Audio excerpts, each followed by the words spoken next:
this is how we know that JP Crime Fighter is a scam. Because if JP Crime Fighter is saying he's a crime fighter, he's on a witch hunt to stop ketos, what about those who have been victimized? JP Crime Fighter, how are you helping them? But instead, this so-called activist has bought 2 cars with community money. Instead, this so-called activist is selling fake drugs that everybody in this community knows. We all know. We know JP Crime Fighters drugs do not have NAFDAC number. And we know it's illegal for you to sell drugs without NAFDAC number.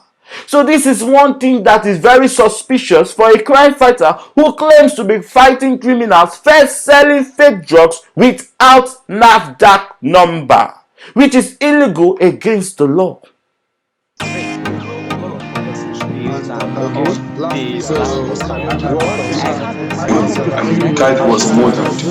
Welcome to Breaking News Wahala, and I'm definitely happy to be back. It's been a whole week of up and down and emotional roller coaster. On the news this hour, Hilary Gbinde has passed away. Hilary committed suicide last week Tuesday, and it has been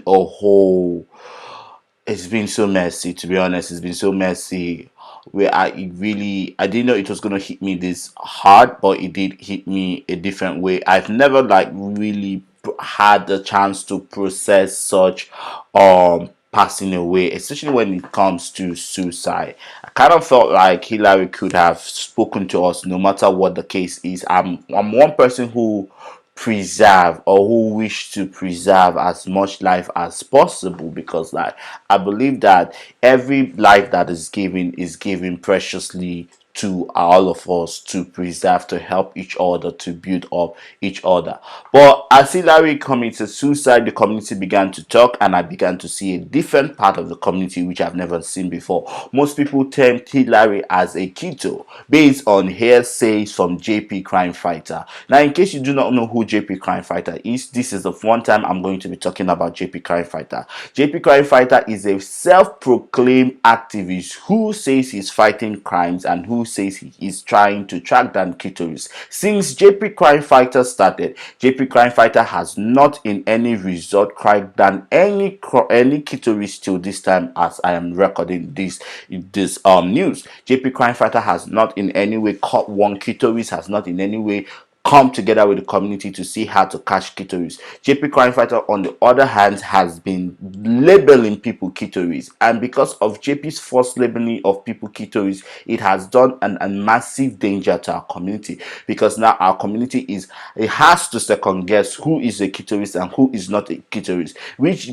makes us go deeper in investigating. Some community members have taken it personally to go deeper in investigating most of JP Crime Fighter's accusers. We have also uncovered that JP Crime Fighter not only label people's ketoris, but in situations where you refuse his sexual advances, JP Crime Fighter will label you ketoris. In such situation where tops have refused to sleep with JP Crime Fighter or refuse his appeal, JP Crime Fighter has labeled them ketoris. There are numerous investigations which we have uncovered that JP Crime Fighter not only labels people ketoris, but also collect a certain amount of money to remove your name from his page. If he has labeled you ketoris, you pay a certain amount of money and he will remove your name as a keto, in which has jeopardized our community, in which has angered so many of us who are trying to do the right thing, trying to build a community, trying to protect the little community that we have against these criminals. Knowing now, we have one question to ask: is JP Crime Fighter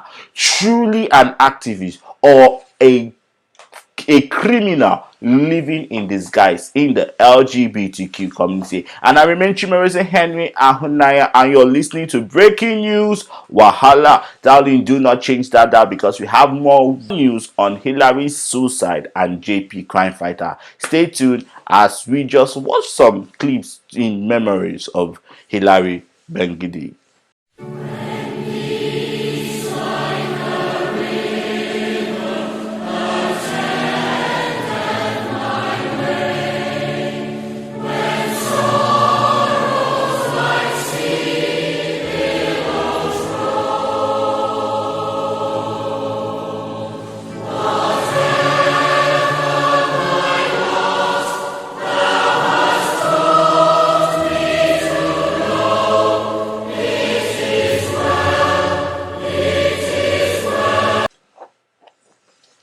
Welcome, guys, back. Thanks for taking the time to check out Hilary's memorial clips. Hilary, like most of us, do not really know Hilary, and those who tag him a clitoris have not heard from Hilary. So before Hilary's passing away, Hilary and we did an interview, one-on-one exclusive, which will be up here on the screen. You can watch that exclusive. And that exclusive, I got to know more about Hilary because we began to converse. One thing I knew about Hilary is that Hilary is actually queer. That is one definition we need to understand. That is one part of Hilary we need to establish. He was queer and he was open about it. His family knew he was queer. His kinsmen knew he was queer.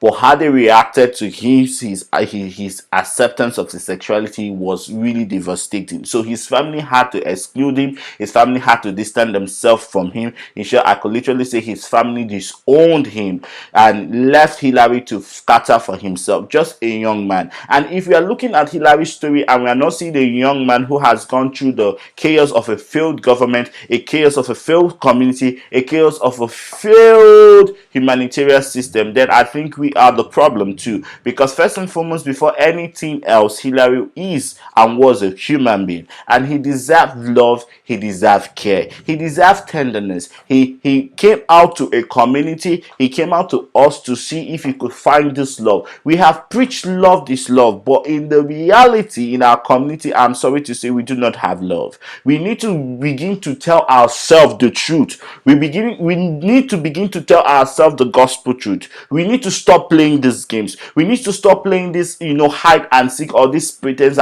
where we try to portray the LGBTQ community as a loving community. Honestly, we are not a loving community. We are a community that is biased. We are a community that is a backbiting community. We are a community that don't care about each other. In short, we rejoice when we are downcasted. We rejoice when we are pushed down. We rejoice when our fellow competitors are getting rid of. That is the kind of community we are, and this is very plain. When Hilary died, we saw most people coming out to say, oh, he is a keto. Hilary was alive, he did this interview, he called you. If I had ketoed you, come out, let us talk about this thing. You guys said you couldn't come out because you were scared that Hilary had gangs and he was going to retaliate. He was alive, he could speak, he could defend himself. In short, if you had come out to speak, if you have come out and spoken and anything happened to you, then we know it's Hilary. We know Hilary has come after you. If you came out that time when Hilary was said, how to know, come out. If you had come out when Hilary was shouting, come out. If I have told you, come out and speak, and you came out and anything happened to you, then obviously all eyes will be on Hilary. Obviously the accusations will be true. They would have known how to categorically handle Hilary. But now he's nowhere to speak. Now he cannot defend himself. You want to come out. You lying bigots. You lying bastards. Who will believe you? Now a dead person cannot speak. That is when you want to speak. Oh, he killed my friend. He killed my friend. That killed my friend. That killed my friend. This community, and as long as I still remain in this community, I will never base any of my works, I will never base any of my investigation based on hearsay. If you do not have evidence of someone accusing you, then we will not tag the person clitoris. Because when you tag a person who is innocent a keto, you are jeopardizing the whole community. Because then the whole community will then think, okay, everybody is a keto, and everybody will begin to suspect everybody. And if you had any little beef with anybody, you just run to JP Crime Fighter, or you run to these bad eggs and they label the person clitoris. All this will stop. All this has to stop in our community. The bad eggs, the gang of keto, JP Crime Fighter, the gang of keto. And people say, why are you calling JP Crime Fighter the gang of ketos? Let me tell you, first and foremost, how is it that JP Crime Fighter is the first to receive every keto video? It's not out of jealousy, it's a very valid question. When anywhere Kasala boss, anywhere there is trouble, keto trouble, JP Crime Fighter has the video. JP Crime Fighter, are you working with these clitoris? Are they submitting this video to you? Because we don't understand how no other person, Keto Diaries does not have it, Instablog does not have it, no other source have it. Boah, JP Crime, it's either you are working with these clitoris or you are the one setting these people up. Because these keto are targeting queer people. How do they get to know all these queer people? Even the ones that are open, the ones that are secret, everybody is following keto. Even the ones that are careful. If not, somebody is being their informant, can it be JP Crime Fighter informing them? Because we know that if there are no keto stories to tell, JP Crime Fighter will be of no relevance. So for JP Crime Fighter to remain relevant, JP Crime Fighter has to look for keto stories. So that puts a suspicious eyes on JP Crime Fighter. First and foremost, he is the first to receive every keto story, every keto JP Crime Fighter. He's also basing his activism on that. So without keto and keto crimes, JP Crime Fighter remains invalid. So what will you do? You will make sure it's just like a firehouse. It's just like a firefighter. If there is no fire in the city, the fireman will not have any fire to quench. And there was this real story about this fireman who there were no fire cases in his town. So he will go behind and begin to set houses and barns on fire just for them to on the siren to go and quench a fire. He was arrested and apprehended because that is illegal, to be burning and setting people's barn on fire just to go and run and help them. And this is the same case with JP Crime Fighter. So JP Crime Fighter needs to explain to the community why is it that there are so many people who have been tagged ketoists on JP Crime Fighter and they are not ketoists. JP Crime Fighter needs to explain to us how I landed on his page as a ketoist. Have I ketoed anybody? No. Have I set anybody up? No. If I have set you up, come and tell me, how can I be a keto and I'm doing the work I do? So clearly it just shows me that JP Crime Fighter is a scam. Now let's leave JP Crime Fighter and go back to Hilary. Hilary had financial situation, most people claim, and because of this financial situation he could not handle them, so he committed suicide. And you as a friend, you knew he had financial difficulty. How did you help? The question that remains is, how did you help Hilary when he was alive? How do you continue to help this community now that people are alive? You will say, let us let the sleeping dog lie. Let us allow the boy to rest. Now Hilary is laid to rest. How are you helping this community, those who are alive? Those who are going through pains, how are you contributing? Those who have been affected by ketos, how are you helping? This is the second question. This is how we know that JP Crime Fighter is a scam. Because if JP Crime Fighter is saying he's a crime fighter, he's on a witch hunt to stop ketos, what about those who have been victimized? JP Crime Fighter, how are you helping them? But instead, this so-called activist has bought 2 cars with community money. Instead, this so-called activist is selling fake drugs that everybody in this community knows.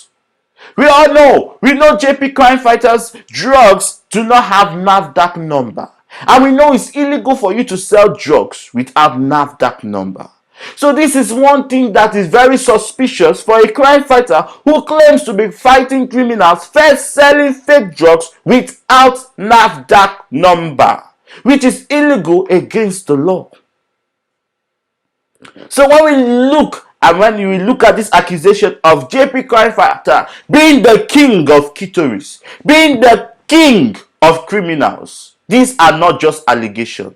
These are allegations with proof. Allegations with proof from his lifestyle, allegations with proof from his works, and allegations with proof from how he reacts whenever he's confronted with challenges. So darlings, again on the news recap, Hilary Gbinde or Hilary Bangede has committed suicide. He had died. He had taken his life. I don't feel that is the best way to end your life. And on this note, I think depression should be one thing we need to start talking about in the LGBTQ community. And we all now are saying, oh Hilary, it's not good, what you did is bad, but low key, most of us are going through trying times. Low key, most of us are going through depression.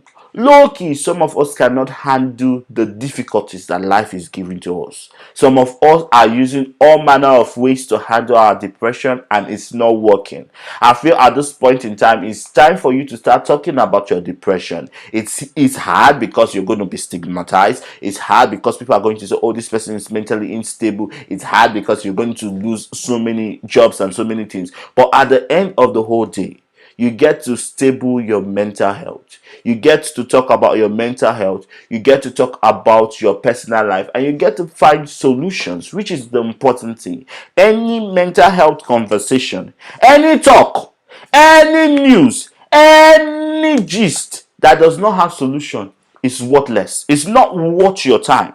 So if you are having a conversation with somebody, ask the person, do you have the resources to help us? Not calling us together and say, oh, open up, talk about your depression. Do you have money? If it's financial depression, can you financially help me? If it's not, if it's financially, do you have the capacity to connect me to a job that will give me money? These are the questions we need to ask. So when we ask people to open up, we should also be ready to have the financial or the emotional or the physical capacity to help these people we are asking to open up to us. It's hard time we have these people open up to us and we use their videos for trend. It's hard time we stop having these people open to us. We use their story as gist lover. It's hard time we stop this hypocrisy in the community. And as depression is on the rise, we need to start talking about mental health reliefs. Sometimes just take yourself out, have a little bit time for yourself. There is nothing like having a self-care moment. It's nothing like having a self-care time. If you know a friend who is going through depression, instead of you going there and just take your personal time and just have a good time. Have a good outing with that friend. Have a good coffee and tea time. Have a good ice cream time. Have a good time with your friends. Because at the end of the whole day, we are not here for a long time. We are not here, no matter how old life is, 40, 50, 60, 70, 80. Life still remains short. And the things we do now will help us to create beautiful memories with the people who are living, because we do not know who might be next. It could be you, it could be me. So let us use this time. Today is what we have. Tomorrow is never promised. I don't want to scare you guys, but it has been a rough week. It's been an emotional week for us here at Curious Talk, or for myself here at Curious Talk Canada. But at the end of the whole day, Hilary still remains a light that has been dimmed. Hilary still remains a bird that has flown away. Hilary still remains to us a friend, a colleague, a brother, and a human being. So if you do not see any atom of sympathy and you do not have any atom of empathy in your own end, all you see is a criminal who has been killed that deserves to be dead or deserves to be burnt. Darling, you are not better than the criminals who are parading and gone blazing the churches in Nigeria. You are the same, in the same psychotic behavior and in the same psychotic reasoning as this criminal. And I remain Chimerise Henry Ahonaya. Peace out.